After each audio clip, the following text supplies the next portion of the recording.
¿Qué tal? Espero que estén bien. Vamos a continuar con nuestra clase. eh, y comenzaremos esta clase con la definición de lo que es un bimorfismo. Para ello, pues, tomemos un morfismo de grupos entre los grupos G y H. Entonces, vamos a decir que este morfismo es un bimorfismo si es monomorfismo y si es epimorfismo. ¿Está bien? Bien, también de modo formal, aunque ya lo habíamos definido, pero pues realmente también es equivalente.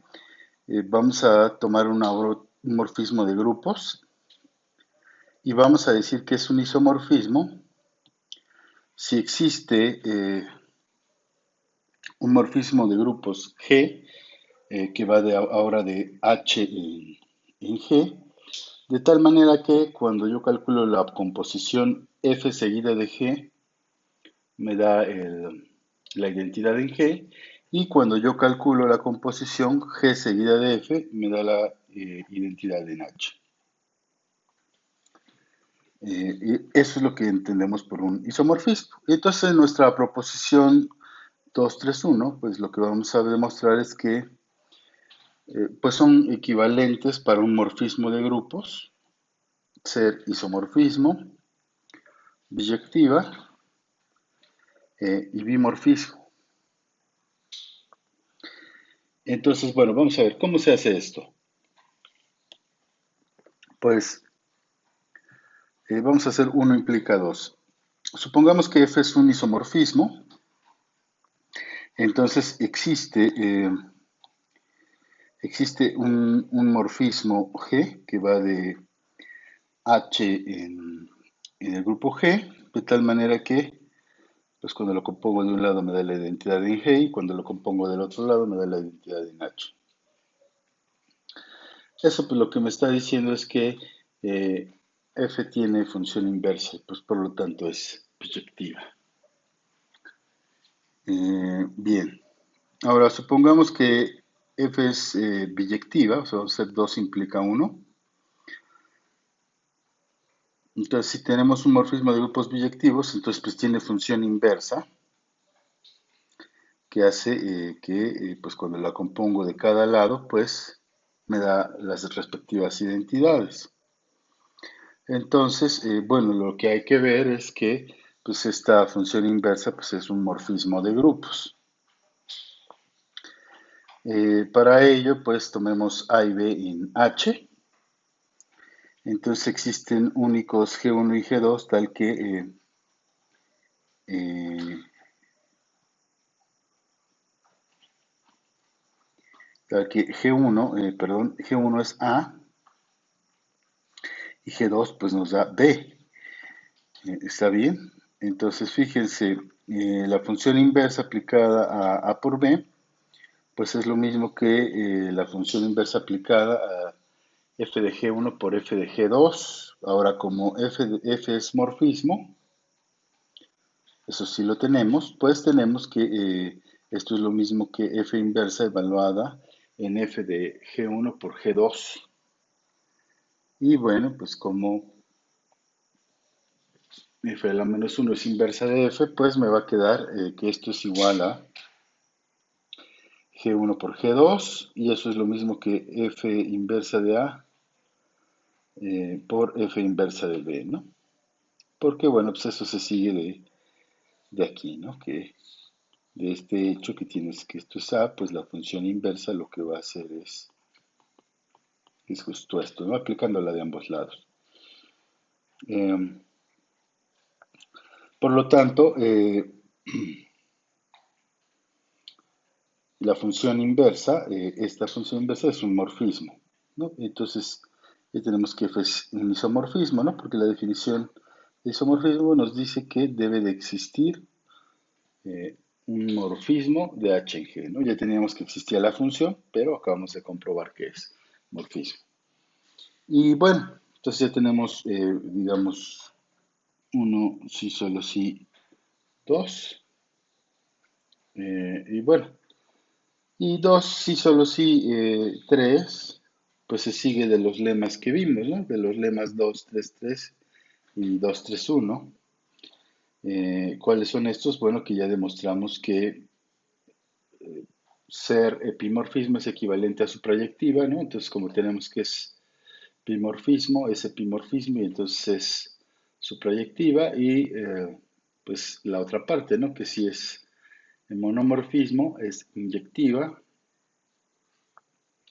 y entonces pues ya tendríamos que es biyectiva, ¿no? Y en ambos sentidos esos fueron los lemas que demostramos, ¿no? Podemos recordarlos aquí mismo, es el lema 233 que F es equivalente, el morfismo F es, para un morfismo F es equivalente a ser su proyectiva, que es el epimorfismo, y bueno, el teorema 2, el lema, perdón, 231, pues demostramos una equivalencia más, que era el núcleo igual a cero, pero la que vamos a usar ahí es, en la proposición que estamos analizando, pues es que inyectivo es equivalente a monomorfismo. Bien, entonces pues ya tenemos dos ísolos y tres, y con eso se acaba la proposición, esta proposición. O sea, en esta categoría son el mismo concepto. Bien, ahora, cuando tenemos G un grupo y un endomorfismo, cuando ese endomorfismo resulta que es un isomorfismo, diremos que F es un automorfismo. Entonces, bien, vamos a ver la proposición 232, que nos dice en la primera parte que si tenemos G un grupo y una G minúscula en G, entonces gamma sub G de G en G es un automorfismo, o sea, este morfismo que es conjugar, que ya lo vimos en los ejemplos, conjugar por el elemento G minúscula. Y bueno, la segunda parte, en un grupo los elementos conjugados de orden finito tienen el mismo orden. Entonces, bueno, vamos a empezar con la primera parte. Ya se ha demostrado, les decía en los ejemplos, pues vimos en los ejemplos de morfismos, pues vimos que esto era un morfismo de grupo, o del grupo G en G. Entonces, pues eso ya lo tenemos. Ahora, consideremos gamma de G inverso ya en G. Entonces, fíjense que gamma sub G evaluado en gamma o seguido de gamma sub G inversa, evaluado en A, pues nos queda de este modo. Nos queda gamma sub G evaluado en G a la menos 1 de G a la menos 1, aquí me falta un paréntesis, y ya que estamos conjugando por el elemento G inversa, ¿no? Luego, eso es lo mismo que gamma sub G evaluada en G inversa por A por G, ¿no? Porque G inversa o a la menos 1 a la menos 1 es G, o el inverso del inverso es G, mejor dicho. Y bueno, entonces volvemos a conjugar, esto me queda G en paréntesis multiplicado por G inversa a G y luego multiplicado por G inversa, y eso pues asociando y realizando las operaciones pues tenemos que es eh, A. Por lo tanto, ustedes pueden checar que esta composición pues nos da la identidad en G. Ahora, si yo compongo al revés, si como ustedes se fijan, acá al calcular esta composición, pues va a ocurrir lo mismo. Es de manera análoga a la demostración, esto me va a dar la identidad en G también. Entonces, eso ya me dice que gamma sub G es un isomorfismo de G en G. Por lo tanto, es un automorfismo. Entonces, ya tenemos aquí un ejemplo de lo que es un automorfismo. ¿Quién? Pues este morfismo conjugación. Ahora vamos a ver el inciso 2. El inciso 2 nos dice que en un grupo los elementos conjugados de orden finito tienen el mismo orden. ¿Y esto por qué? Tomemos dos elementos A y B en G conjugados. Entonces existe un elemento G en G de tal manera que B se puede escribir como G por A por G inverso. Y esto pues es lo mismo que la imagen de A evaluado en gamma sub G, ¿no? Nada más es ahí. Para que el orden ahora definimos pues el orden de A que sea N, el orden de B que sea M. Y tenemos que B a la N, pues ¿qué va a ser? Según lo que la igualdad que tenemos aquí arriba, pues puedo sustituir gamma sub G evaluado en A en vez de B. Y eso pues me va a quedar evaluado a la N.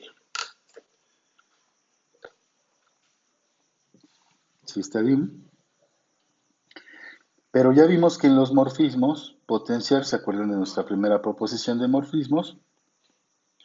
La imagen elevada a la n pues coincide con el elemento, con la f del elemento a la n. Así que esto me va a quedar lo mismo que, perdón, esto me va a quedar lo mismo que gamma sub g de a la n. Pero como a tiene orden n, pues esto me queda gamma sub g de e y esto es e. ¿No? Porque pues, todo morfismo manda el neutro en el neutro. Y de hecho se puede hacer la cuenta. Por lo tanto, lo que está pasando es que B al elevarlo a la n, pues ya se nos anuló. Eso significa, ¿verdad? Que el orden de B tiene que ser menor o igual, que el orden de A, que es n, ¿verdad? Porque acuérdense que el orden de un elemento es el menor entero positivo que lo anula. Entonces, bueno, pues se tiene esta desigualdad. Mm, Ahora, pues vamos a obtener la desigualdad contraria. Para ello, pues, fíjense otra vez como B es esto, B es un conjugado de A. Entonces, gamma de G inverso de B, pues es lo mismo que G inverso de B por A, y eso es A, ¿sí? Pero,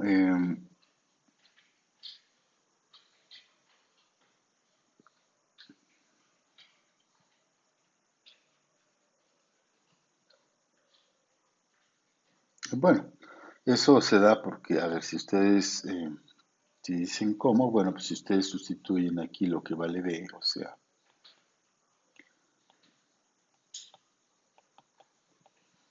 pues claramente se ve que nos da A, ¿no? Entonces,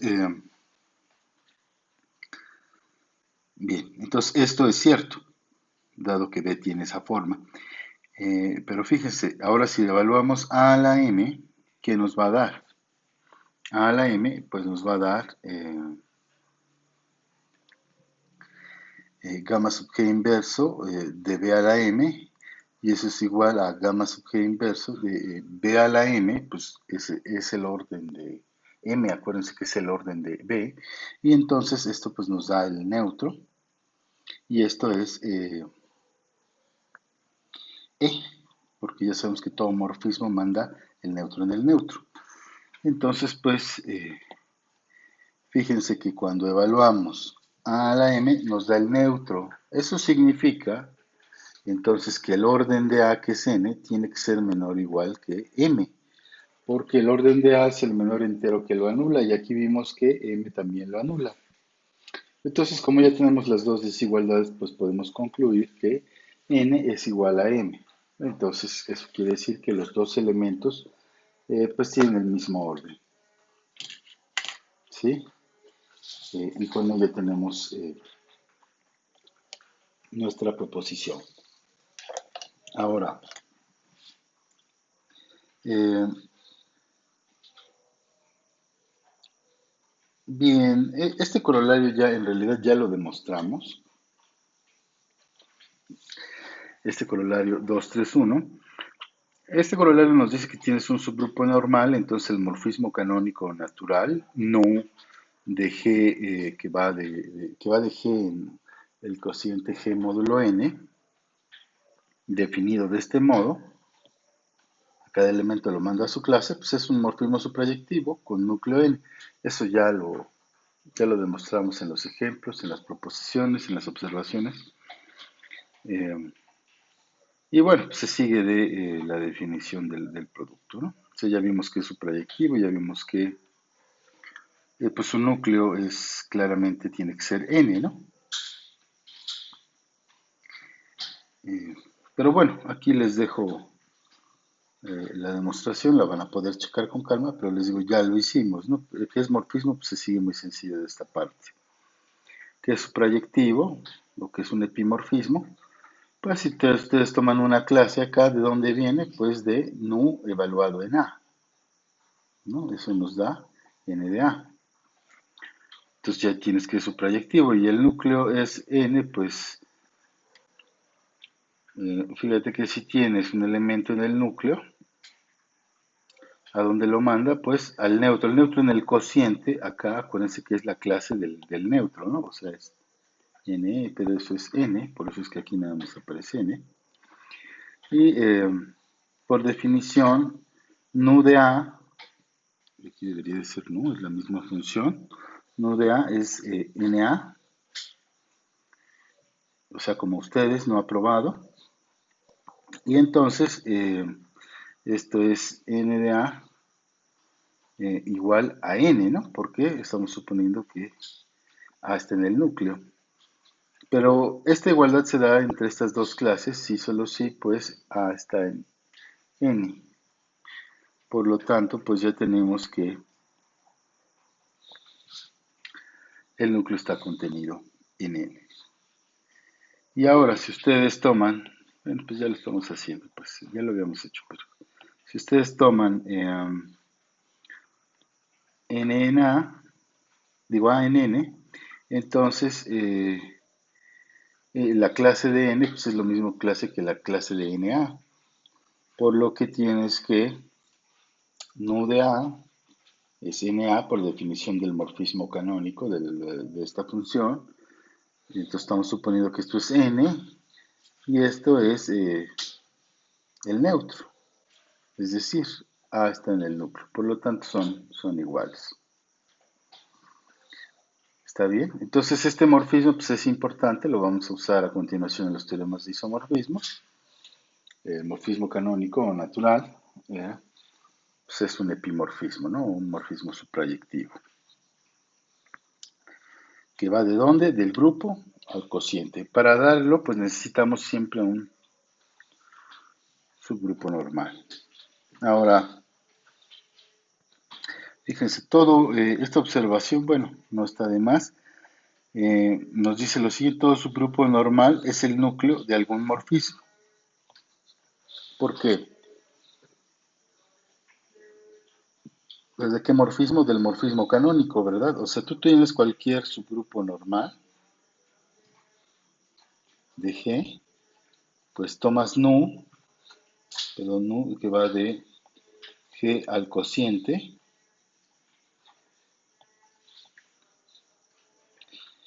y este morfismo tiene núcleo, por lo que acabamos de ver en el corolario 231, pues tiene núcleo K. Entonces, fíjense, ¿cómo eso lo puedes hacer para cualquier eh, subgrupo normal? Pues porque para cualquier subgrupo normal te puedes tomar este morfismo natural o canónico, pues ya tienes que cualquier subgrupo normal es el núcleo de un morfismo. ¿De qué morfismo? Pues del morfismo canónico, asociado a este, ¿no? A este subgrupo. Entonces, por cierto, antes de que se me olvide, bueno, Bueno, hasta aquí esto está bien, ¿no? Antes de cambiar el rumbo, déjenme decirles a ustedes que, bueno, se los puedo decir aquí mismo abajo. Hacerles algunas aclaraciones. Miren, cuando tienes que F es, bueno, tienes un morfismo que va de G en H. Cuando este es monomorfismo, pues regularmente se denota así. Así o se le pone al menos una colita a la flecha. Y cuando F es epimorfismo, pues suele ponerse que tenga doble punta la flecha. ¿Sí está bien? Les digo porque pues yo distintamente de repente lo digo, de repente lo denoto así, o lo digo y lo denoto. Entonces,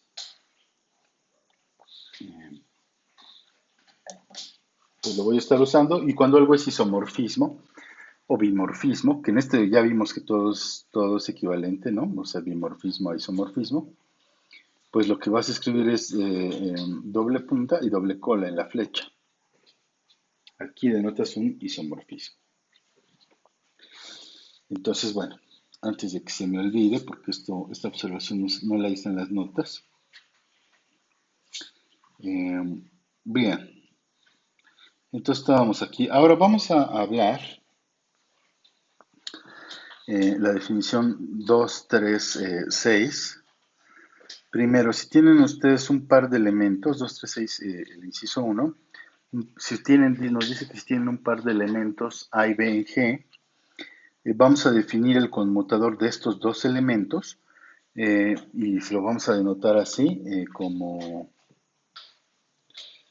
con corchetes A, B,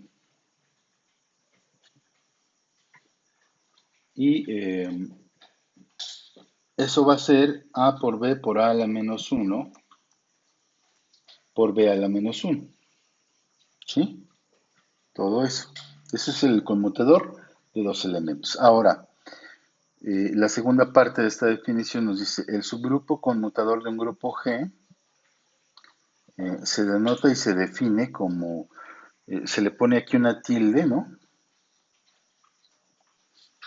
¿Sí? Como un G', y es el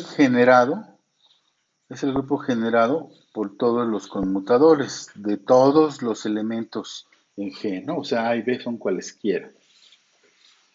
Acuérdense, el generado aquí de algo que es no vacío, y en que este es el caso, el conjunto que está aquí adentro no es vacío, pues ya demostramos que es el conjunto, el generado es el conjunto o el subgrupo de todas, que formado por todas las palabras finitas, ¿no? O sea, ¿se acuerdan de los x1 por 2e2 por,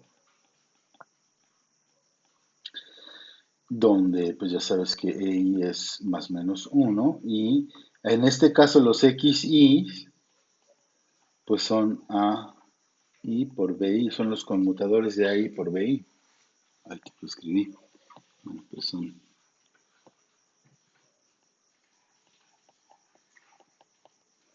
¿Sí está bien?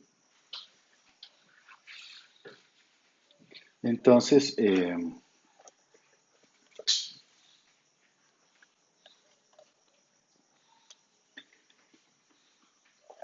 pues bueno, sí, lo único que cambia es que los X ahora, los XY pues son en este caso, ojo, en este caso son los conmutadores, ¿no? Porque estoy generando con el conjunto que tiene a todos los conmutadores, ¿eh? En general, pues los XY nada más son elementos del conjunto X que está entre las llaves. Bueno, entonces este es el subgrupo conmutador. Ahora, tenemos este teorema que es el teorema 231 y nos dice, sea G un grupo, entonces lo primero es el subgrupo conmutador es un subgrupo normal, es lo primero que nos dice el teorema. Y segundo, si tú tienes un subgrupo normal en G, entonces el cociente G módulo H es abeliano si solo si el subgrupo H contiene al grupo conmutador, al subgrupo conmutador. Entonces vamos a ver por qué ocurre esto. Eh, Primero, vamos a demostrar que el grupo conmutador es un subgrupo normal. Entonces, noten que para cualquier endomorfismo, f de g en g, se tiene que f del grupo conmutador se queda siempre en el grupo conmutador. O sea, la imagen del grupo conmutador se queda en el grupo conmutador. ¿Y eso por qué ocurre? Bueno, pues ocurre porque si ustedes evalúan el conmutador de cualesquiera A y B, ¿no? Aquí A y B son arbitrarios. Esto es lo mismo que f evaluado en A por B por A a la menos 1 por B a la menos 1. Luego, utilizan que f es morfismo. Entonces, pueden abrir aquí el producto y les queda f de A por f de B por f de A inversa por f de B inversa. Luego, por las propiedades que vimos en nuestros teoremas, esto es f de A por f de B, de hecho, por la primera proposición de esta sección, de la sección de morfismos, esto es f de A inversa, ¿no? Porque decíamos, los morfismos mandan inversos en inversos, y lo mismo para el f de B inverso, lo va a mandar a f de B inverso. Pero si se fijan, pues eso es el conmutador de f de A por f de B. Es decir, ese elemento, esa imagen, pues ya está en el grupo conmutador G', ¿sí? Porque tiene la forma de los elementos con los que generas. Entonces, esto siempre ocurre, ¿no? Claro, habría que hacer digamos, una inducción sencilla, bueno, generalizar esto, ¿no? Porque aquí lo que estoy demostrando es que, si se fijan, lo que estoy demostrando es que esto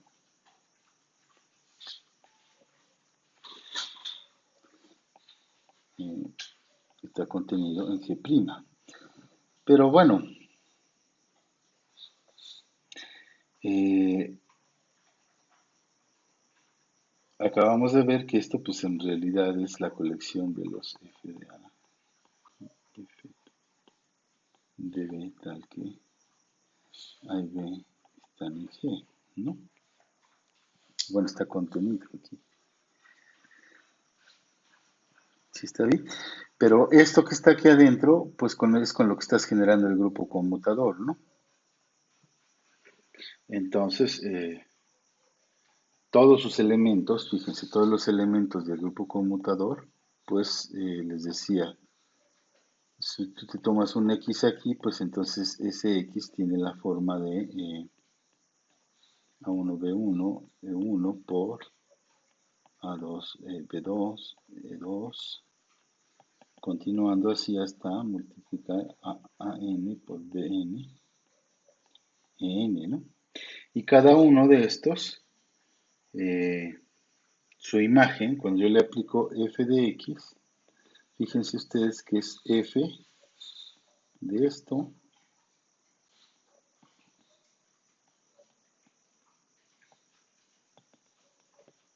por f de todo esto, ¿no? O sea, nada más es como observación. Ay, perdón, aquí esto a la e sub n, pues es así, ¿no? Pero ya demostramos, aquí arriba ya demostramos que cada uno de esos es el conmutador. Aquí pues es más menos uno, ¿no? Entonces, pues eso es decir, nos puede voltear al elemento, ¿no? Me explico, la única chance es que tengas A1, B1, A1 a la menos 1, B1 a la menos 1. Pero si el E1 es menos 1, pues esto te va a quedar, te va a voltear todo, ¿no? Se te va a quedar E1 A1 de 1 a la menos 1 a 1 a la menos 1, ¿no? Que es el inverso de este elemento. ¿Sí me explico? Como quiera que sea, pues esto va a ser el conmutador de f eh, de A1 por f de B1. O sea, independientemente de cómo te quede, ¿no? Pero te va a quedar más o menos así. Ok, y entonces, por eso es que, bueno, ya alargué la explicación, se sobreentendía desde el inicio, creo que ya le estoy explicando mucho. Pero bueno, es claro que pues, se va a pasar esto, ¿no? Porque esto lo puedes hacer con cada elemento. Entonces, bien, no pierdan de vista que lo que primero que queremos demostrar es que el grupo conmutador es un subgrupo, bueno, el subgrupo conmutador es un subgrupo normal en G. Y fíjense ustedes que si ahora no se toman cualquier morfismo, cualquier endomorfismo, sino se toman el de conjugar, ya vimos que es un endomorfismo de G, entonces se cumple lo anterior. ¿Qué es lo anterior? Pues que gamma sub G, que G del conmutador, por el conmutador de G inverso es lo mismo que gamma sub G del grupo conmutador. Y como se da esta contención para todo endomorfismo, pues se da para este, ¿no? Y ya se tiene. Porque por la proposición 1.6, 1.6, que tiene otro número, bueno, no creo que nada más era 1.6, pues ya vimos que la condición de normalidad bastaba con que se diera esta contención, ¿no? O sea, porque acuérdense que definíamos normal, aquí n es un subgrupo normal de G, pues sí, para toda G en G, G a la menos 1 es igual a n, ¿no? Pero justo lo que nos dice la preposición 1.6 es que basta con que se dé esta contención, es decir, que G en G a la menos 1 esté contenido en N. Eso es lo que está pasando aquí. Por lo tanto, ya tenemos que el subgrupo conmutador es un subgrupo normal porque cumple justo esa proposición. Entonces vamos a ver la otra parte que es, ay, ya me quedó aquí muy rayado, pero bueno, vamos a ver esta parte que es, si tienes un subgrupo normal, H en G, entonces el cociente G módulo H es abeliano si solo si H contiene al grupo conmutador. Bueno, y eso se da, creo que aquí escribí de más y se ve desde el principio que se puede hacer en un solo paso. Tómate H normal y suponte que el cociente es abeliano. Entonces, para cada par de elementos ahí, que son clases laterales derechas, la clase de A por la clase de B, pues se tiene que, esto es lo mismo que la clase de AB es lo mismo que la clase de BA. Pero entonces estas dos clases son iguales, pero que estas dos clases sean iguales significa, acuérdense, dos clases laterales derechas son iguales, si solo si, en este caso A por BA inverso está en H. Pero ¿qué es esto? ¿Qué es esto de acá? En realidad aquí es una igualdad, no hace falta el sí solo sí. Esto por definición es AB por A inverso por B inverso, ¿no? Y eso es justo el conmutador de AB. Entonces, esto conmuta si solo si H contiene al elemento conmutador. Ahora, ¿sí me explico? Entonces ya tienes la ida y la vuelta para hacerlo. Por eso les digo, esto ya estaba de más, porque aquí dice abajo lo mismo. O sea, lo que has demostrado, pero fíjense, lo que se ha demostrado hasta ahí, pues es que, bueno, es que si estos dos son iguales, si estos dos elementos conmutan, si solo sí, eh, esto está en H, ¿no? Es decir, si solo si el subgrupo conmutador, o bueno,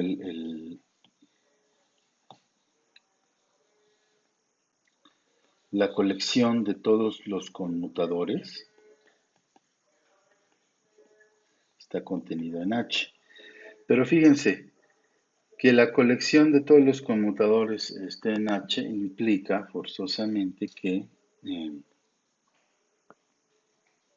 ¿qué cosa? Pues que el generado de esto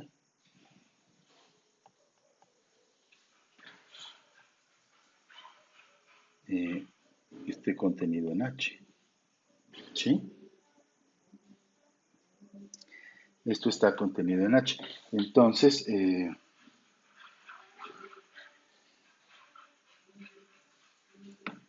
esto está contenido en H y esto pues es justamente el grupo conmutador, ¿no?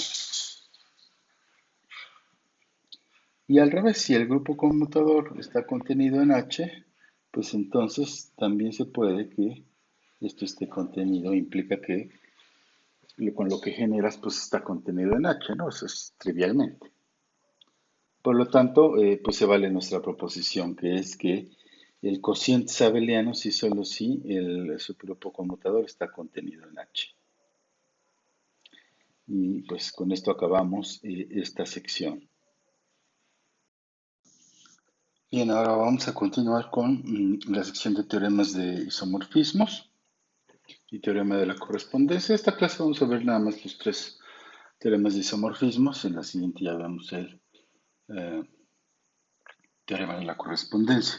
Entonces, a ver, el primero de teorema de isomorfismos, bueno, antes de enunciarlos, debo aclarar que este teorema fue dado por Emineter, eh, que fue una matemática pues muy buena, pero en esos tiempos pues no se permitía que las mujeres dieran clases a nivel universitario, pero sin embargo hizo estas contribuciones, de hecho hay unos anillos a nombre de ella, que son anillos neterianos, y bueno, este teorema pues en realidad es una, podríamos decir, una propiedad universal, ¿no? Se aplica en diferentes categorías. En la de grupos, en la de anillos, en la de módulos, en fin. Entonces, bueno, ahora sí paso a decirles cuál es este teorema de isomorfismos, el primer teorema de isomorfismos. Entonces, este teorema lo que nos dice es que si tenemos un morfismo F de grupos con núcleo K, o sea, el ker de F es K, entonces lo primero que se tiene es K, el núcleo es un subgrupo normal. Fíjense que eso es para cualquier morfismo. Y G módulo K, o sea, G módulo del núcleo, es isomorfo a la imagen de F. De hecho, para ser más precisos, lo que dice este teorema es que existe un único monomorfismo que va del cociente a H, de tal manera que F se factoriza como el producto de estos dos morfismos, del que existe, del phi, y del morfismo canónico o natural, nu. O lo mismo, o lo que es lo mismo que es este diagrama conmuta. Eh, Regularmente cuando un diagrama conmuta, pues se escribe así, se le pone un signo igual. Y eso lo que quiere decir es que, eh, bueno, fíjense que aquí viene el teorema eh, comprimido, digamos, es decir, para cualquier morfismo F que va de G en H, eh, existe un único monomorfismo que va del cociente a H, que es este, de tal manera que el triángulo conmuta. Que el triángulo conmuta es justo lo que dice ahí, perdón, que es lo mismo tomar un elemento de bueno, un G aquí, mandarlo aquí, o seguir este camino o seguir darle toda la vuelta por aquí abajo. O sea, esto es b de g, ¿verdad? Y luego a esto lo va a mandar al mismo punto. Eso es que el triángulo conmute. Ya lo habíamos dicho en esta condición, o sea, que es otro modo de pensar lo que f es nu seguido de phi, ¿verdad? Otro modo de pensar en este teorema pues es que todo morfismo se puede factorizar. ¿De qué modo? De nu por un único monomorfismo phi, ¿sí? De este modo. Claro, siempre tomando ahí, bueno, acá es el núcleo, ¿no? De f. Entonces, este teorema pues nos habla de cómo se puede factorizar siempre un morfismo de grupos. Y bueno, aquí abajo pongo una aclaración. Cuando esta f, a ver, voy a borrar, ya les expliqué que es que el triángulo conmute, bueno, voy a borrar aquí. eh, Cuando lo que nos dice allá abajo, cuando f es suprayectiva, pues entonces h, el codominio de f, es isomorfo al cociente. O sea, este de acá es un isomorfismo. Pero eso, para que eso ocurra, pues hay que pedir que h sea suprayectiva, ¿no? En realidad, pues eso es una consecuencia del teorema, porque claramente, porque como f se escribe como esta composición, bueno, como se factoriza así, pues acuérdense, una composición es suprayectiva, implica que el segundo morfismo que aplicas, o sea, el último, el phi, este es suprayectivo, ¿no? O epimorfismo, ¿verdad? Pero como ya te estaba diciendo desde el principio que phi era mono, pues entonces ya lo que tienes es que phi es un isomorfismo. ¿Sí está bien? O sea, entonces es una consecuencia, claro, cuando f supra. Cuando no, lo que obtienes es que, pues es justo lo que dice el teorema, que G módulo K es isomorfo a la imagen de F, no a todo H. Ujú. Eh, entonces, bueno, nos está enseñando a factorizar. Este teorema pues tiene muchos usos. De hecho, los otros dos teoremas de isomorfismos pues son una consecuencia, una aplicación de este teorema, que también se usa. Hay un montón de ejercicios que si tú no piensas en los teoremas de isomorfismos, pues no te va a salir. Simple y sencillamente no los vas a poder resolver. Y ustedes se van a dar cuenta en sus tareas. Entonces, bueno, vamos a empezar con la demostración. Lo primero es demostrar, lo primero es demostrar, y lo voy a hacer con cuidado, es que el núcleo de cualquier morfismo, que en este caso se llama K, el núcleo, eh, siempre es normal. Entonces, llamémosle K al núcleo de F y vamos a demostrar que es normal. Entonces, sea G en G fijo y sea X en este conjunto que es G, núcleo de F, G a la menos 1. Entonces, si X está ahí, pues debe existir un K en el núcleo de tal manera, K en el núcleo, de tal manera que este X se escriba como G por K minúscula por G inversa, ¿no? Por estar en este conjunto. Muy bien. Entonces, fíjense, ¿quién es f de x? F de x, pues sería f evaluado en g por k por g inversa. Y eso es igual a f de g por f de k por f de g inversa.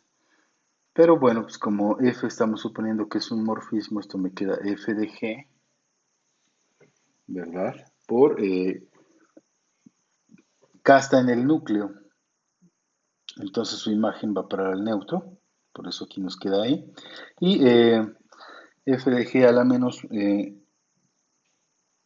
bueno, ya aquí nos queda f de g todo a la menos 1, ¿no? Bueno, ahí digamos que me faltó un paréntesis, pero bueno, se entiende.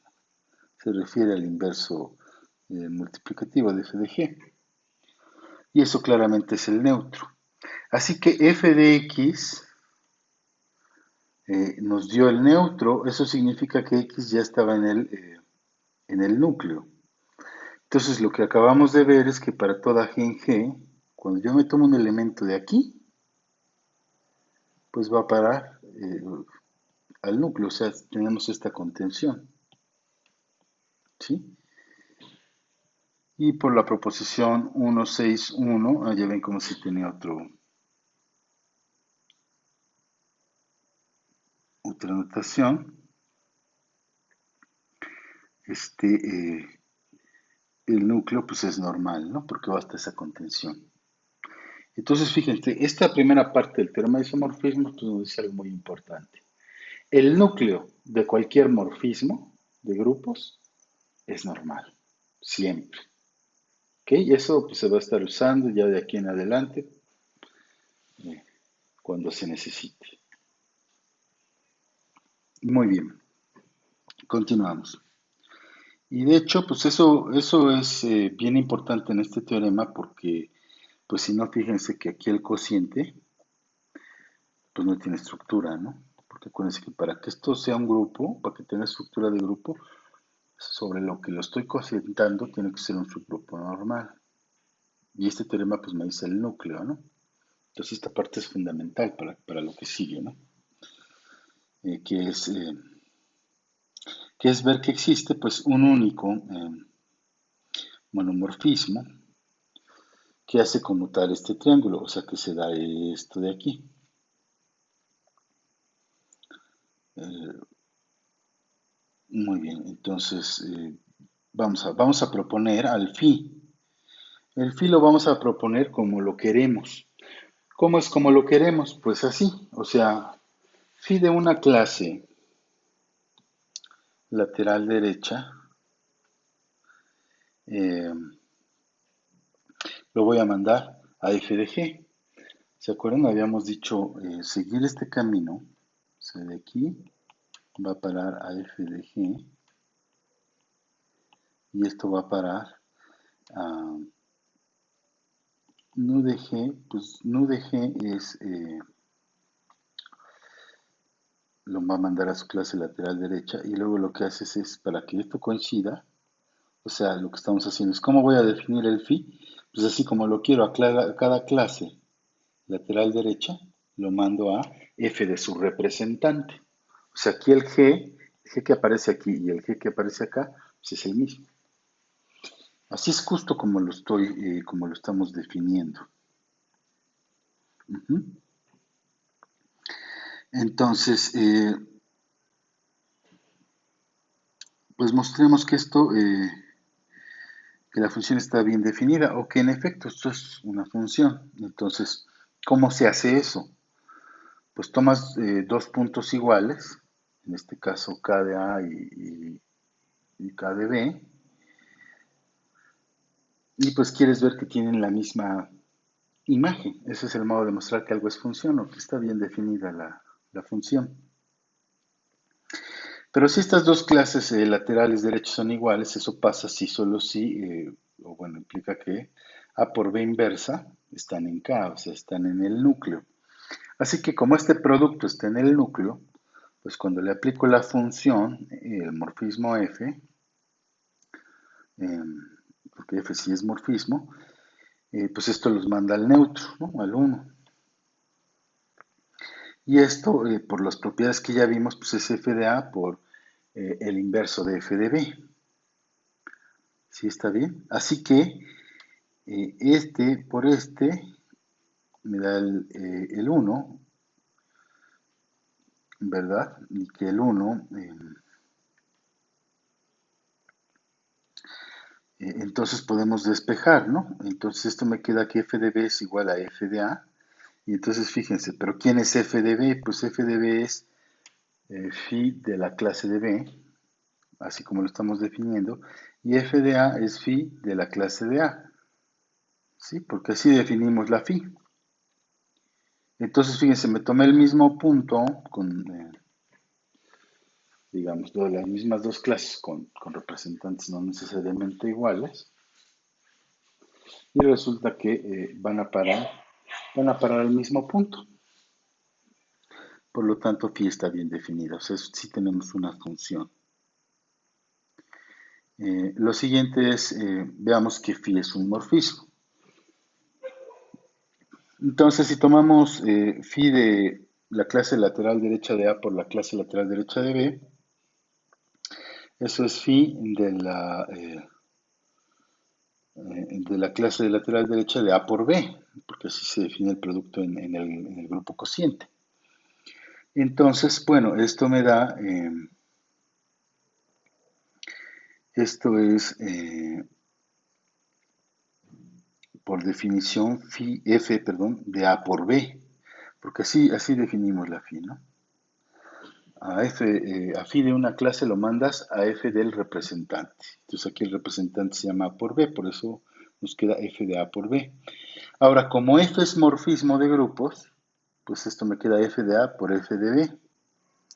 Y esto, pues, por definición es phi de la clase lateral derecha de A por phi de la clase lateral derecha de B. Por lo tanto, pues, phi es un morfismo de grupos.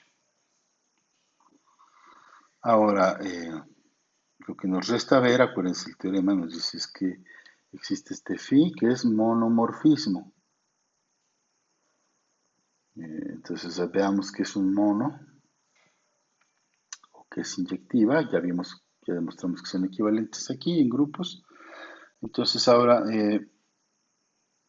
bien, tomemos dos elementos en el cociente de tal manera que su imagen es igual. Eso implica, por definición, que f de A es igual a f de B.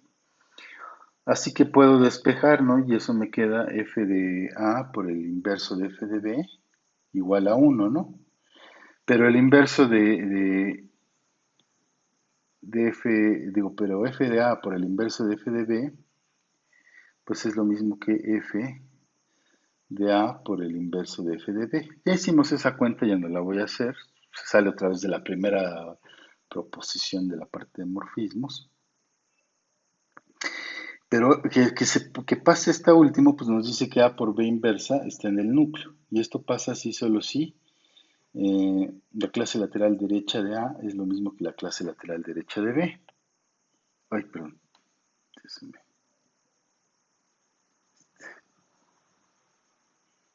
Estamos aquí.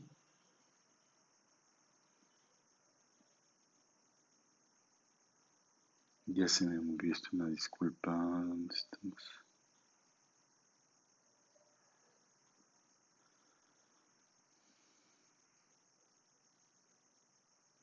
Se cerró, a ver.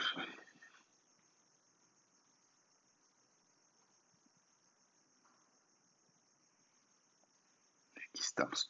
Ajá. Una disculpa.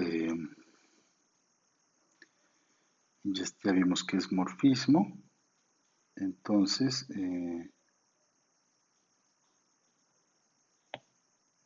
bien, les decía que esto sea 1, pues significa que que A por B inverso está en el núcleo, y eso pasa si solo si la clase lateral derecha de A es la clase lateral derecha de B, y eso es que la función sea inyectiva, ¿no? Porque tomamos dos puntos y su imagen es dos puntos iguales y su imagen es la misma, ¿no? Eso es que la función sea, perdón, dos puntos que tienen la misma imagen, entonces son el mismo punto, y eso es que la función sea inyectiva.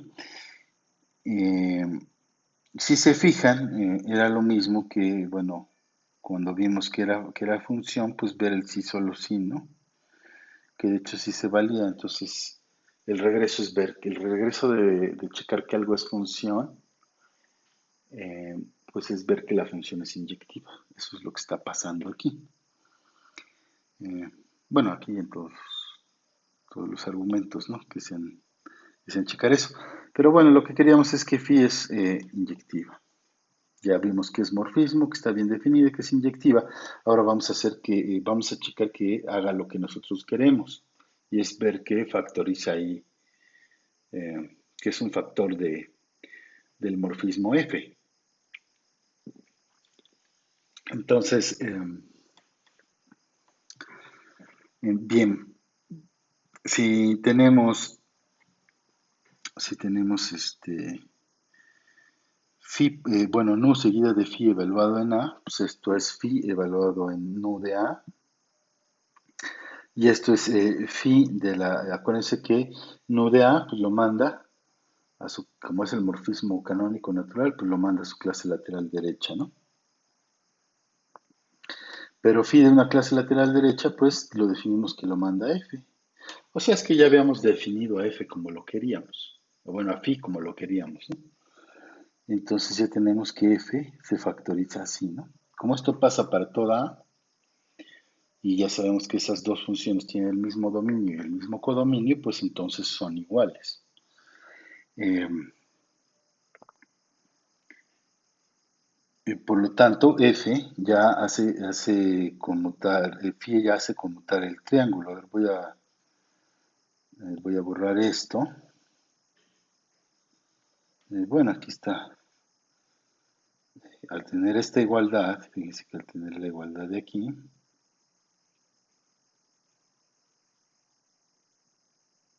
les decía que esto es que el triángulo conmute, ¿no? Porque es lo mismo que se dé esa igualdad, es lo mismo seguir este camino hasta acá que seguir este camino.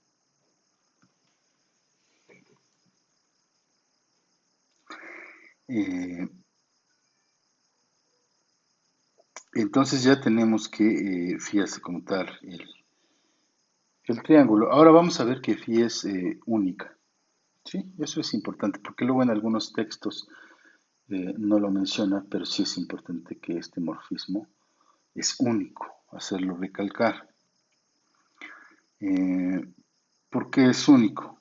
Supónganse ustedes, vamos a esta parte, supónganse que hay otro morfismo que le llamemos gamma del cociente de G módulo K al grupo H, de tal manera que pues también haga conmutar el triángulo, ¿no? Que haga conmutar el triángulo es que F se escriba como nu seguida de gamma. O sea, estamos suponiendo aquí que aquí hay otra gama que hace lo mismo, ¿no? Que es un morfismo de aquí para acá, un monomorfismo. Y entonces, sí, entonces vamos aquí. Ahora ya teníamos que F, por lo que acabamos de ver, se factoriza como nu seguida de phi. Y como F es igual a sí mismo, pues entonces nu seguida de gamma es lo mismo que nu seguida de phi. Pero ya tenemos que que nu es un epimorfismo. Entonces, es cancelable por la derecha. Esto implica que phi es igual a gamma y por lo tanto es único. Y hemos acabado nuestro primer teorema de isomorfismos. ¿Sí? Entonces, pues bien, ya tenemos que siempre se cumple esto, ¿no? Si tú tienes un morfismo, voy a borrar todo esto con lo que encimé, ¿verdad?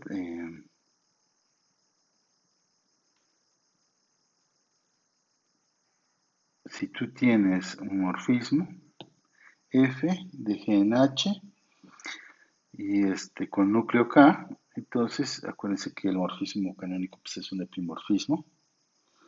Entonces, F siempre va a existir un phi, un único phi, monomorfismo, que va a ir del cociente a H, que haga conmutar este triángulo. Eso significa que F es nu seguida de phi. Muy bien. Entonces no hay que perder de vista este teorema. Es muy importante. Estos teoremas necesito que se los aprendan de memoria. Bien, vamos a ver un ejemplo, fíjense, que era algo que por ahí preguntaban, y es lo siguiente, este ejemplo del 241 nos dice que si G es un grupo cíclico de orden n, entonces G tiene que ser forzosamente un Zn. Esto es bien interesante porque lo que nos está diciendo es los únicos grupos cíclicos finitos pues son en realidad los Zns, ¿no? Pues acuérdense que aquí decimos son iguales al isomorfismo, eh, es decir, tienen la misma estructura, ¿no? No hay de otros. Eh, entonces, los grupos cíclicos finitos son los Zn. Entonces, ¿cómo demuestro eso? Bueno, pues tomo G, un grupo cíclico con generador G minúscula, y tomo, definimos f de z del conjunto de los enteros a G, definida de la siguiente manera. A cada entero lo mando a G y lo potencio a la potencia Z, ¿no? Eh, entonces veamos que este F es un morfismo, entonces tomemos Z1 y Z2 en Z. Entonces F de Z1 más Z2 es, eh, bueno, aquí nos comimos un paso, pero vamos a hacerlo para que esto pues es igual a F, perdón, eso es igual a nada más hay que ocupar la ley de los exponentes, ¿no? Esto es G de Z1 más Z2, ¿sí? Está muy grande la goma. Eh, y eso es lo mismo que G de Z1 por G de Z2, ¿no? Que es lo que tenemos ya aquí. Pero eso es igual a F de Z1 por F de Z2. Y por lo tanto F es un morfismo de grupos. Siempre tengo que checar eso para que pues, le pueda calcular el núcleo, ¿no? No me basta con que sea una función. Entonces, ahora calculemos el núcleo de F. El núcleo de F, pues por definición serían los enteros, de tal manera que cuando los evalúo los mandan al neutro del grupo cíclico, ¿no? Eh, y entonces esos son los enteros de tal manera que G a la Z nos da el 1. Pero esos son los enteros de tal manera que eso por las propiedades que ya vimos, por los ejercicios que hicimos, ¿no? O sea, acuérdense, ¿cuáles son los enteros que anulan al generador del grupo? ¿Verdad? Pues son los que, siempre esos que anulan al generador o que anulan al elemento, siempre tienen que estar divididos por, por el orden de el elemento, ¿no? Que en este caso es n, que es el orden del grupo. Entonces son los enteros que son divididos por n. Eso es lo que denotamos como los múltiplos de n, ¿no? Los nz. O sea, justo este conjunto son los nz tales que z está en z, ¿no? Estos elementos pues, son los que, bueno, estoy utilizando la misma z, pero eso podría causar confusión, pero pues no pasa nada, ¿no? O sea, este, son los enteros, estos Na, son los enteros, eh, divididos, perdón, que son divisibles por n, o sea, son los múltiplos de n, forzosamente, ¿no? Para que puedan ser divididos por n. Entonces, bueno, esto es lo que denotamos por este conjunto nz. Bien, hasta aquí vamos bien. Además, fíjense que esta función, como la definimos, es un epimorfismo, no es su proyectiva, porque si tenemos un elemento en el cíclico generado por G, entonces, pues, ¿de quién viene? Pues de F de K, ¿no? Como los elementos de ahí, del cíclico, son de la forma G a la K para algún K en Z, pues entonces ¿de quién son imágenes? Pues de K, ¿no? Eso es lo que estamos diciendo. Por lo tanto, la imagen es todo G. Entonces, pues bueno, ya tenemos que este es un epimorfismo. Y entonces ahora podemos aplicar el primer teorema de isomorfismos, ¿no? Estamos, vean ustedes el diagrama, estamos en esta situación. Tenemos un epimorfismo de Z en G, ¿verdad? Con núcleo NZ. Y entonces el epimorfismo natural o canónico va de Z a NZ, ¿no? Digo, a Z módulo NZ. Fíjense que esto es lo que ustedes conocen como, lo que se define como ZN, ¿no? O sea, así se define ZN justamente. Muy bien, entonces, ya que tenemos esto, pues fíjense que el primer teorema de isomorfismo nos dice existe un único phi que hace conmutar este triángulo, ¿sí? Esto es, eh, como este es su proyectivo, pues phi tiene que ser un isomorfismo entre esto y esto, ¿no? Por eso la nota que poníamos al final del teorema de isomorfismos. Eh, bueno, que se los comenté, ya no sé dónde la puse, pero esta parte, ¿no? Cuando el morfismo de aquí arriba es suprayectivo, pues entonces el cociente es isomorfo a este. Y eso es lo que está pasando en este caso. Como el morfismo F que yo definí es suprayectivo, entonces Z módulo NZ es isomorfo al grupo que está aquí, que es el cíclico generado por G minúsculo, ¿no? Entonces este es un uso pues bien chido del primer teorema de isomorfismo, ¿no? Porque ya con eso pues caracterizamos a todos los grupos cíclicos finitos. ¿Quiénes son? Pues los ZNs. O sea, no van a tener una estructura diferente. Puede ser que como conjuntos no sean iguales, pero la estructura algebraica es esa, la de un ZN. Entonces, pues algebraicamente nos da lo mismo, ¿no? Como se llaman, los grupos cíclicos finitos son los ZNs.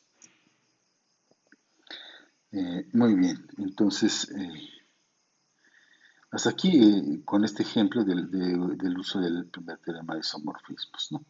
Ya tenemos este isomorfismo. Muy bien, ahora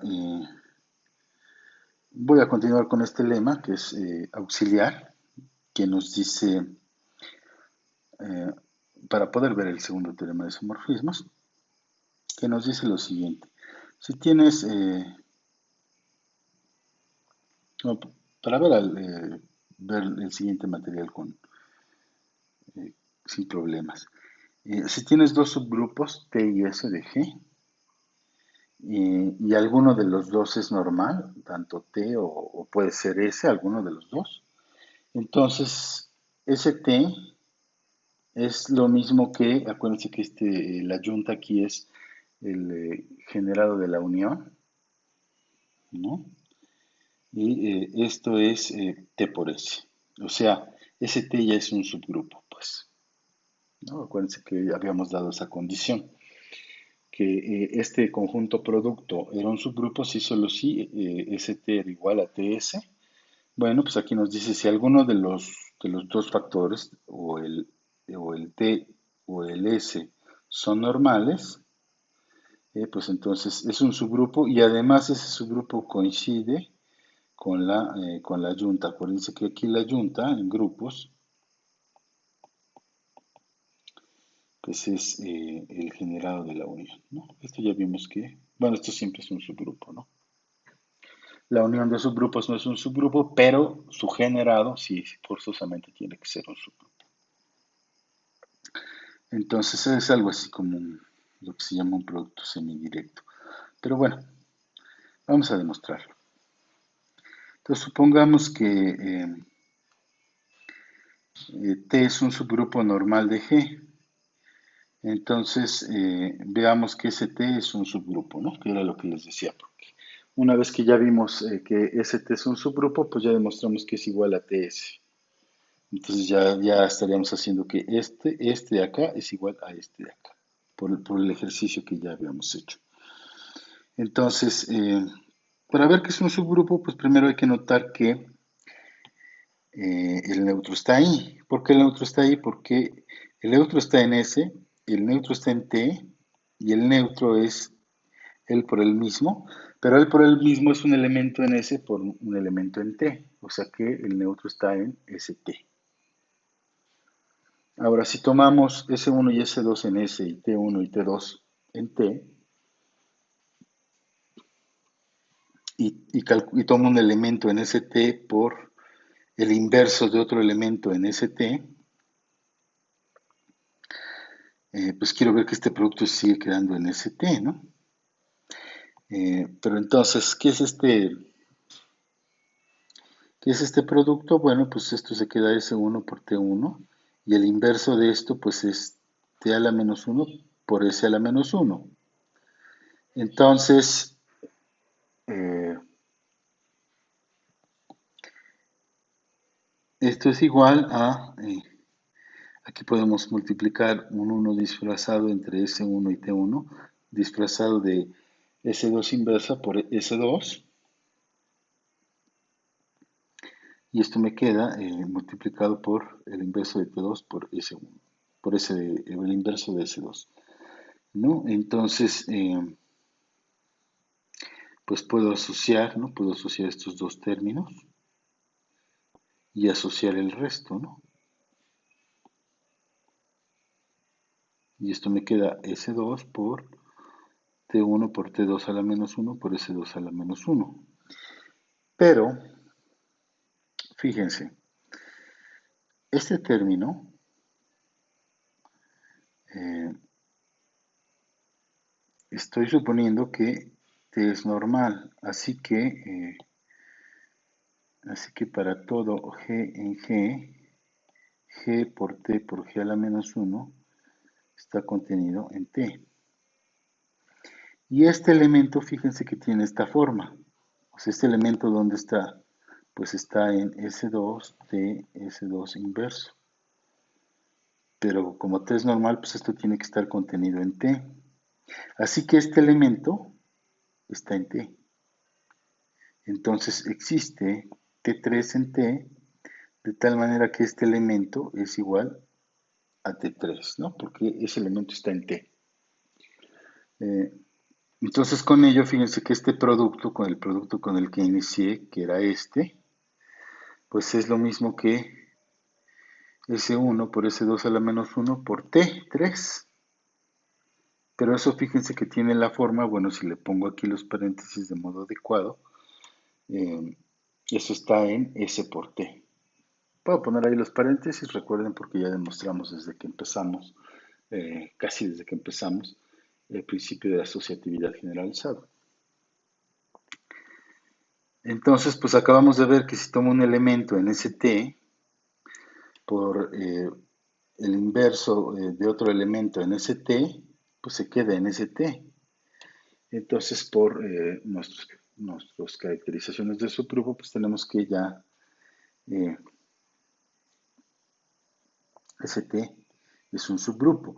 Ahora, fíjense, S1 por S2 inverso se queda en S, ¿eh? ¿Por qué? Porque ese es un subgrupo. O sea, estamos usando todas las hipótesis. Entonces, por lo tanto, ya eh, ST es un subgrupo de G. Entonces, por la proposición esta que ya habíamos demostrado, la 163, ST es lo mismo que TS, ¿no? O sea, cuando esto era acuérdense, esa proposición lo que decía es que ST es igual a TS si solo si ST es un subgrupo. Entonces ya la estamos usando ahí porque acabamos de demostrar que ST es un subgrupo. Eh, muy bien, entonces ahora falta enlazarlo con esta parte, ¿no? Con la yunta aquí. Entonces, o el generado de la unión. Noten ustedes que la unión de S con T pues está contenido en ST. ¿Por qué? Porque si yo me tomo un X en S unión T, pues entonces X está en S o X está en T. Pero en cualquier caso, pues entonces X lo puedo pensar como X por E y eso está en ST. O lo puedo pensar como E por X y eso está en T por S, ¿no? Eh, Da igual. Entonces, porque son iguales, ¿no? Entonces, la unión siempre está contenida aquí. Ahora, acabamos de demostrar que ST es un subgrupo. Entonces, ese junta T, pues que es el generado de la unión, tiene que estar contenido en ST, porque acuérdense que el generado de un subconjunto del grupo, pues es el menor subgrupo que contiene el subconjunto, ¿no? Y aquí tenemos un subgrupo que es ST. eh, Tenemos un subgrupo que contiene a la unión, al subconjunto S unión T. Entonces, debe de contener al generado de la unión, porque ese es el menor subgrupo de G que contiene a esa unión T. Muy bien, entonces ya tenemos que tenemos esta contención, ¿no? Entonces hasta aquí hemos demostrado, fíjense, hasta aquí hemos demostrado qué cosas. Pues hemos demostrado que este es igual a este. Acabamos de demostrar que este está contenido acá, el del medio. Entonces hay que ver la otra contención. Entonces tomemos ST en ST. Entonces, fíjense que ST está en el generado de la unión. ¿Por qué? Nada más hay que pensar en qué es el generado de la unión. Pues es la colección de todas las palabras finitas de elementos en la unión. ¿Sí? Entonces, fíjense que esta es una palabra en la unión, ¿no? Porque S está en S, o sea, está en la unión, y T está en la unión. Y están a la potencia cada uno, entonces es una palabra. Entonces, claro que este T está contenido en el generado de la unión, o sea, esto, y por lo tanto ya terminamos nuestra igualdad. Muy bien, entonces,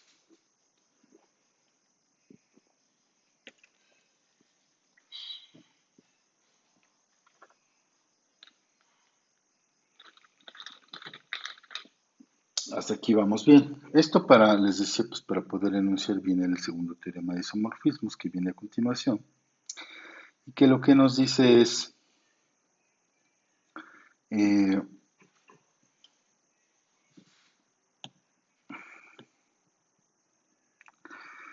si tienes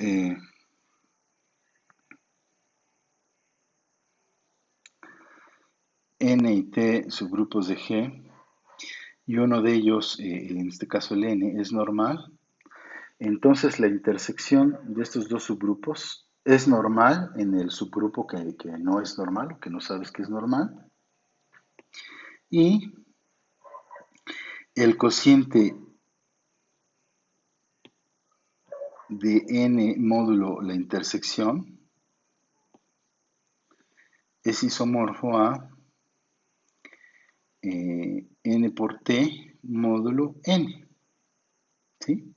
Entonces fíjense que necesitábamos el lema anterior para garantizar primero, pues garantizar que este producto nos da un subgrupo, ¿no? Entonces, cuando estamos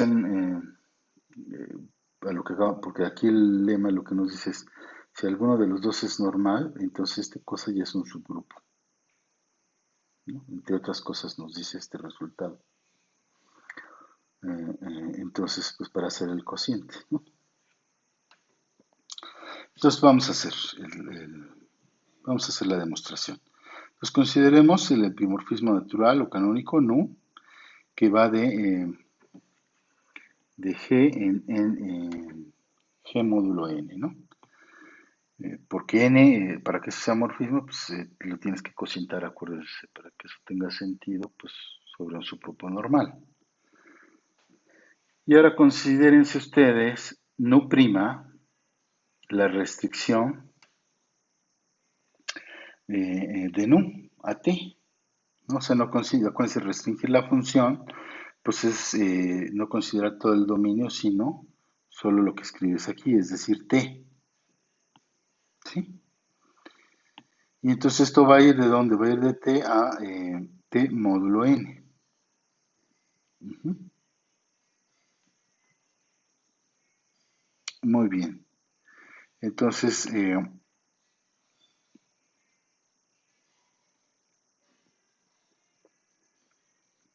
bien, calculemos el núcleo. El núcleo es de nu', pues son los t's en t, tal que evaluados en nu', los manda n, ¿sí? Y estos son los t's en t, tal que la definición de nu' es a cada elemento, acuérdense, el morfismo canónico lo manda a su clase lateral derecha. Entonces, n de t es igual a n, pero esto pues, pasa así solo si t está en n. Entonces, el núcleo son los t's en t, tal que t está en n, y eso es la intersección. ¿Sí está bien? Entonces, el núcleo del morfismo es t intersección n. Entonces, en el primer teorema de isomorfismos dijimos, el núcleo de cualquier morfismo, la primera parte del primer teorema de isomorfismos nos dice, el núcleo de cualquier morfismo es un subgrupo normal en el dominio. Y en este caso el dominio se llama T. ¿Sí está bien? Entonces,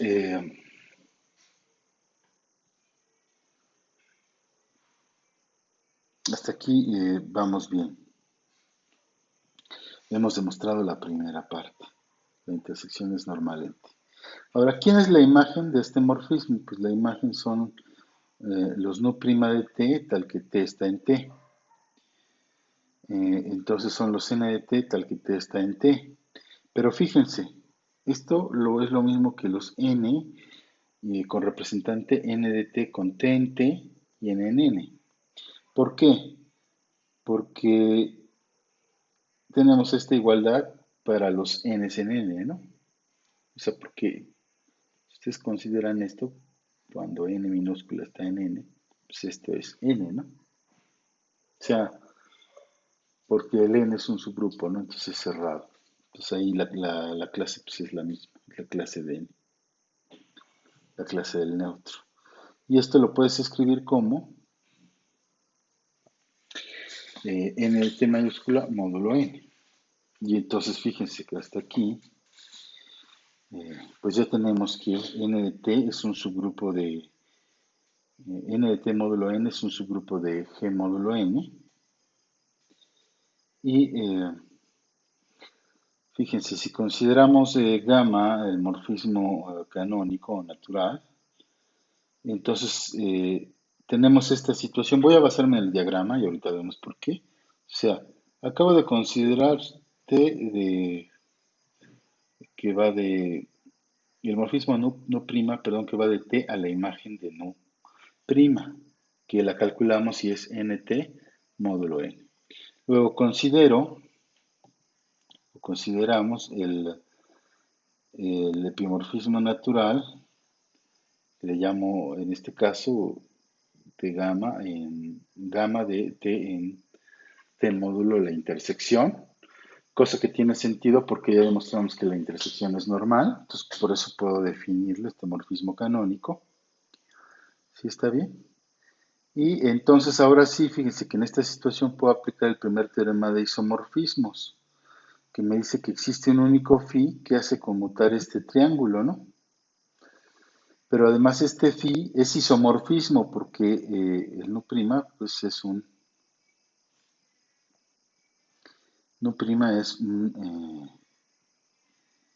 epimorfismo, ¿sí? Entonces, bueno, una vez que tenemos eso, pues ya tenemos que esto es isomorfo a esto, ¿no? Que es la parte que queríamos. Y permítanme, es que me quedé pensando porque tengo aquí hay un pequeño error aquí, es,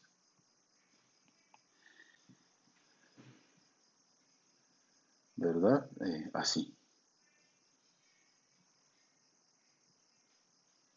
de nt módulo n, ¿verdad? Para que todo funcione bien. Entonces, porque además uno no sabe que t contenga a n, ¿no? Y entonces no podría uno hacer el cociente, ¿no? Aquí en las hipótesis no lo pide. Pues cuando no sabes que lo contiene, pues cuando tú cocientas, pues se lo debes de multiplicar, ¿sí? Y ahora si todo funciona bien, entonces t módulo n intersección t es isomorfo a nt módulo n. Y estos teoremas, pues sí, aunque no lo crean, que se ven raros la primera vez que uno los ve, pues sí se usan, son bien útiles. Otro teorema es el de isomorfismos, pues es el tercer teorema de isomorfismos, que aquí sí en la hipótesis nos dice, bueno, si tienes K, subgrupo de H y este subgrupo de G, o sea, aquí sí todos están relacionados, ¿no? Están contenidos, hay una cadenita, donde K y H, los dos, ojo, los dos son normales, entonces dice, fíjate que H módulo K es un subgrupo normal en el cociente, G módulo K, y G módulo K eh, módulo H módulo K, o sea esto, es isomorfo a G módulo H, ¿no? O sea, si cocientas este entre este, el cociente pues es isomorfo en este caso a G módulo H, ¿no? Con estas hipótesis. Ese teorema nos ahorra un montón de chamba, ¿no? Porque al tener este isomorfismo, porque fíjense que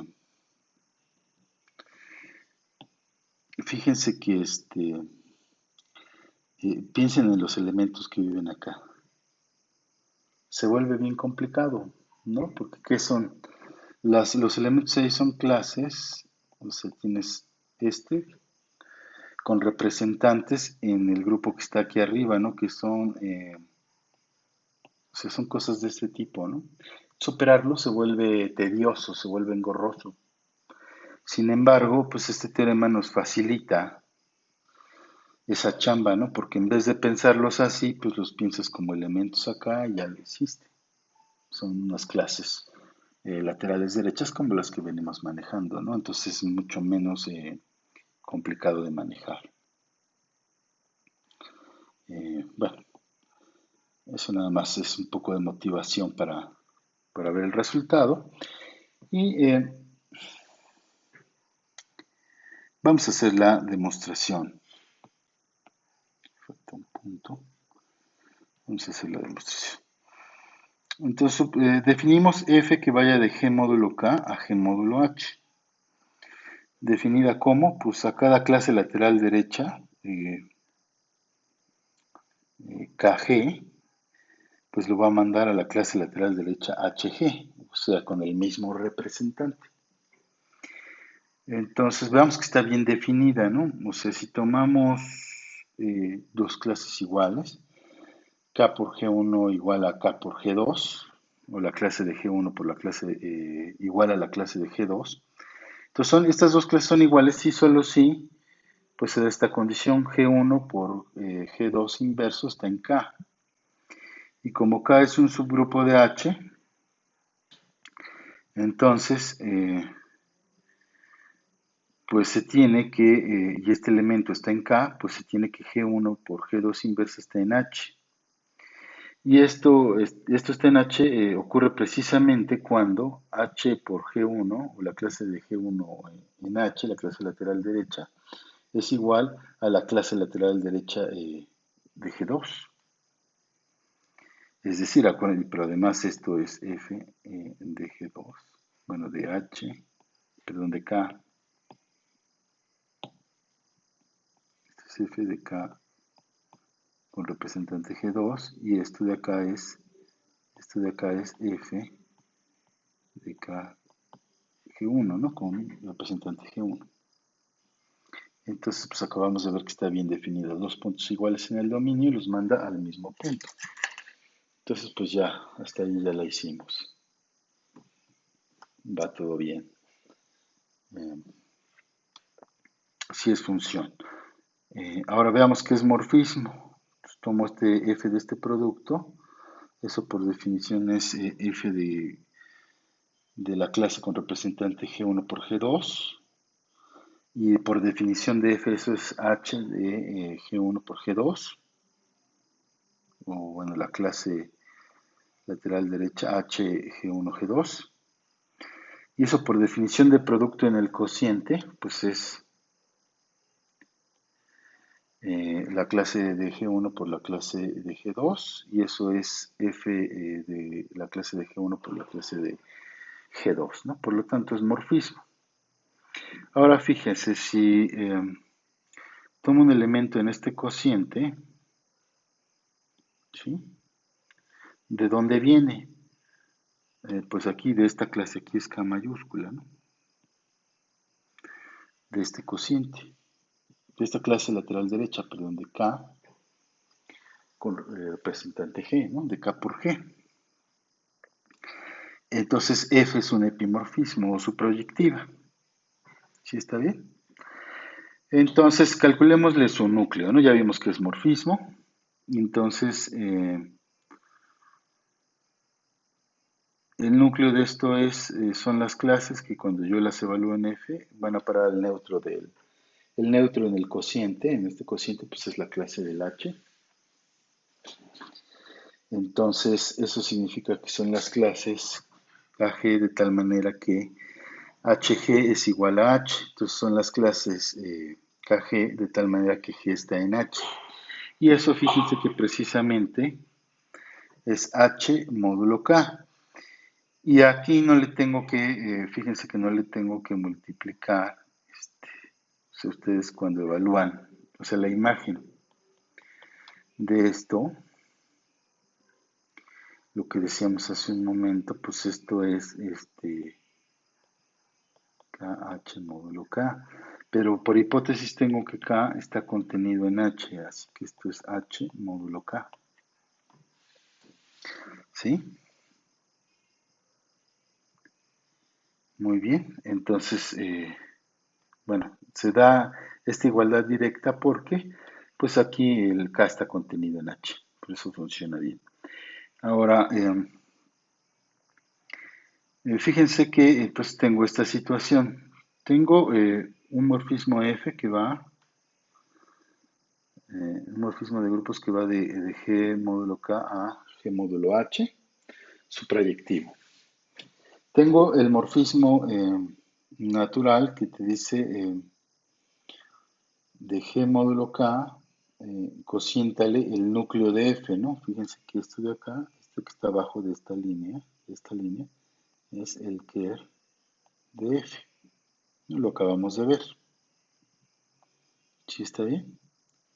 Entonces ya tengo esa situación. Entonces, por el primer teorema de isomorfismos, existe un único, y como esta es supra, o epi, pues, existe un único isomorfismo que va de este cociente,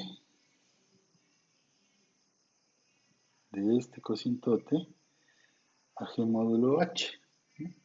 De manera que es, les decía, es isomorfismo, que hace como tal el diagrama. Por lo tanto, ya G módulo K módulo H módulo K es isomorfo a G módulo H. Y ya acabamos. Fíjense que es otra aplicación de el primer teorema de isomorfismos, pero hay que pensarla bien, ¿no? Entonces, pues, ya nada más, bueno, ya no recalqué aquí que esto es normal. ¿Por qué? Porque pues ya dijimos desde el primer teorema de isomorfismos, el núcleo de cualquier morfismo es un subgrupo normal en el dominio. ¿Sí está bien? Entonces,